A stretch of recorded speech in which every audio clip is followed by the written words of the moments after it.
আমি জাতিৰ মাটিৰ কথা কৈ ভাল পাওঁ, পিছে নিজৰ সন্তানক আমি অসমীয়া মাধ্যমত পঢ়ুৱাবলৈ বেয়া পাওঁ।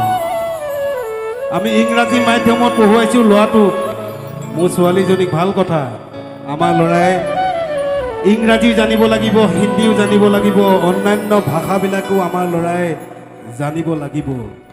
কিন্তু সমান্তৰালভাৱে যদি আমি অসমীয়া ভাষাটো আমাৰ ল'ৰা ছোৱালীক শুদ্ধ কৰি লিখিব ক'বলৈ যদি আমি এতিয়াই শিকাই বুজাই নলওঁ, অনাগত দিনত কিন্তু জাতিটোৰ বাবে এটা ভয়ংকৰ দিন আহি আছে। আৰু সেই মনৰ ক্ষোভতে লিখা এটা গান এনেকৈ: আইৰ তাঁতশাল ইতিহাস হ'ল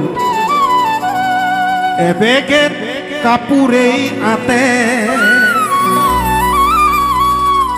তাঁত বাতি কৰি দিশ পানী তৰি, আজি কাপোৰ বৈন কোনে। আৰু কি কৰিছো আমি? অসমীয়া মাধ্যম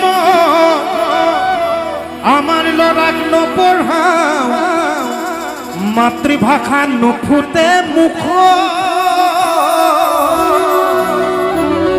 ইংৰাজীও নুফুটে মুখ,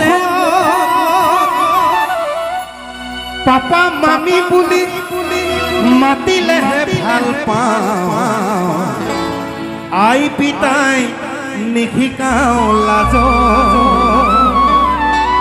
হেৰ অসমীয়া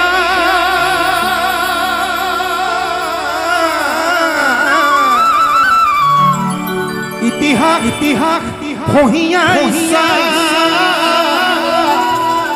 ভুল নুবুজিবি মোক, নিজৰ সংস্কৃতি অমান্য নকৰিবি, কমাই দে পশ্চিমীয়া ভূ।